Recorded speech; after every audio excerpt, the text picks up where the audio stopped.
So the price of houses and the housing market is going to go down, you think? I think it's going to be nowhere near as 2007, 8, 9, 10. Nowhere near. Nowhere near because that bad. Because I used to buy houses for $40,000 that the dirt today's worth $200. Right. So, and then you got to remember, back in those days, people were buying houses, just to cash out.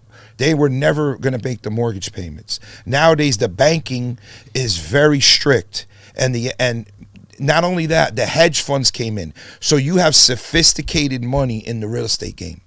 Prior to 2007, look how many assets, single family assets, were owned by these institutions. Oh, very few. Yeah. Now there's multiple assets that are owned by these funds. So they're not going to dump all their assets because they're going to lose money. So they're going to look to buy more and jack up the rents. So if you own a house, and that house that you own, that you live in, that your family lives in, is the majority of your wealth and your net worth, and you want to make money during this time, what do you do? Yeah, here's what I would do. I would immediately try to get a line of credit. I would go to a bank and say, hey, look, my house is worth $600, I owe $250.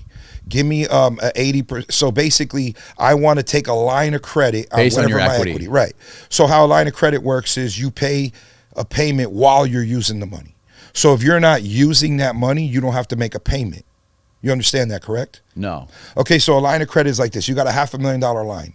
Let's just say it's 6% interest only for round numbers. Okay. So you borrow $100,000. Okay. At 6%. That's right. $500 a month you're paying for that $100,000. That's just the interest. Right, interest. But you could buy a house. Like I bought a house yesterday for $105,000. I'm gonna sell it for $150 in a week. Right. So the point is, you're making money with the money that you have. You're using your equity to create wealth. Right. So this is what you want to do immediately before the house's values go down, because everything is based on current value. That makes a lot of sense. So you want to go out there immediately, get a line of credit. You're only going to make money while you use your money. Well, obviously, you're not going to go out there and buy a car, get a new kitchen. Don't do that. Wait for when people's ribs are showing where they need to liquidate, and then you go in there in a strong cash position. Because like I told you before, there's only 3 types of buyers. A buyer who pays cash, closes the day the title is ready. Mm-hmm. You got a pretend buyer who needs exit strategies, inspection periods. And then you have the buyer that needs to call mommy and daddy. Mommy and daddy's the appraiser and the bank. Yeah. But when you have cash on hand, you're going to go out there and hit home runs. So when you go out and you get a line of credit based on your equity of your home, you have to have a piece of property to show the bank to get that line of credit for, or can you just? So basically, they're going to look at your house. They're going to do their own separate appraisal. But you have to show them, like, I want to buy this with the credit. No. Once you have that HELOC, that home equity line of credit, that money, that's like a checkbook. Gotcha. Now you could go and buy whatever you want. Okay. You could go to Vegas. You could buy a car. You could buy whatever you want. It's your money sitting there. But you're still going to be at that 6%. Whatever. I'm not saying the rate. Obviously, the rate goes by your credit and by your income. Oh, so it's not based on mortgages. It's not based. No, this is a mortgage, but it's a line of credit. It's similar to a 30-year, 15, 20-year amortized loan, but this is basically a short window. Okay. The point is, you want to control assets. Lease options is another way to control assets right now. So let me give you an example of what I mean. Let's say you own a house and you can't sell it because you want the moon and it needs a lot of work. And the more assets that come for sale, the more picky the buyer gets. Mm-hmm. Right now, the buyers are overpaying in the last year because it was a limited supply. And building houses took a long time because the trusses to put the roofs up were take long. The windows took long. So there was more buyers than real estate. Same way right now, right? Yeah, it's there, but there's more assets coming on the market. And there's being a lot of price drops because people are nervous and they want to realize their capital. But I still think it's a foolish move, because where are you going to go? Because you're going to have to buy something else anyway. But to make a long story short, to make money during this market, you need to control other assets. If you could control 50 assets and make $20,000 a piece, you just made $1 million. So you have to understand the value of the assets, how you could control. Like, let me give you an example.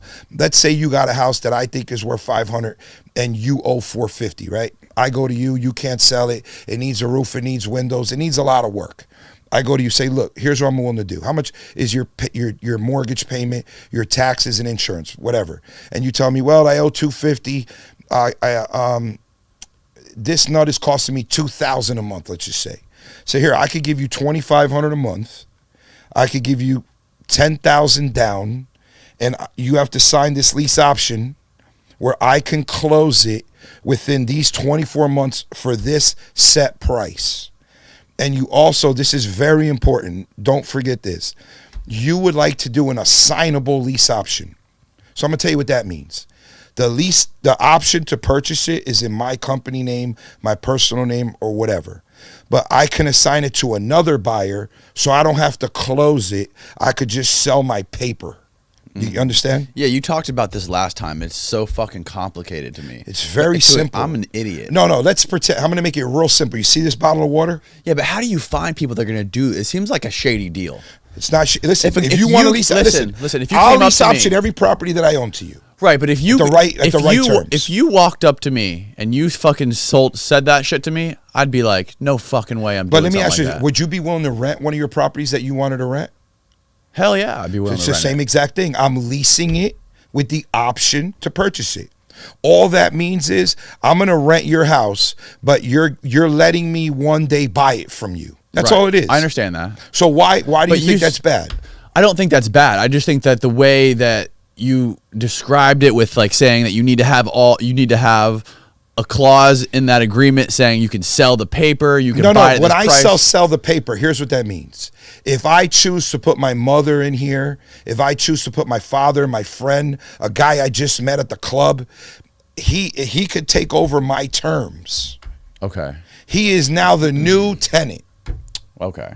I got you. I understand. I see what you're saying. And they're still going to get paid. Well, how many people do you hear that do Airbnb? A lot. And how many of those people rent houses to re-rent them Airbnb? Have you heard of that? Say that again? Okay. So let's pretend that you own a house. You're going really fast, and my mind's going like half the speed. No, you're fine. That's how you roll. I love it. So let's pretend that you own a house. Okay. In a desirable neighborhood. Right. And the rent is $10,000 a month. Okay. And I like to do Airbnb. That's my job. That's what you do. And I come to you and I say, listen, the rent here is $10,000. I will pay you $12,000, but I'm going to rent it. I'm going to be the guy on the hook. You're renting it to me, but I'm going to re-rent it. Airbnb. That's like subleasing, right? Exactly. You understand now? I understand. Okay. Thank you so for a lot of people do that. I'm building 4 houses on the river right now. So how do you approach people like that? You just hit them up on Airbnb, or do you hit them up like you find houses that are already for rent? And I don't hit up anybody. That's not my business. But I'm just saying people do that. Okay. I don't do that business. I only work with properties that I own or I want to own. Okay. I don't pimp other people's trash. That's not what I do. If I want it, I buy it. Okay. If I want it, I figure out how to control it. Okay, so you want to own it. But there's a lot of people who don't have the resources to own things, but if they want to make money, they have to try to figure out how to control it. This is why I'm telling you. Okay. Controlling the asset is where you make money.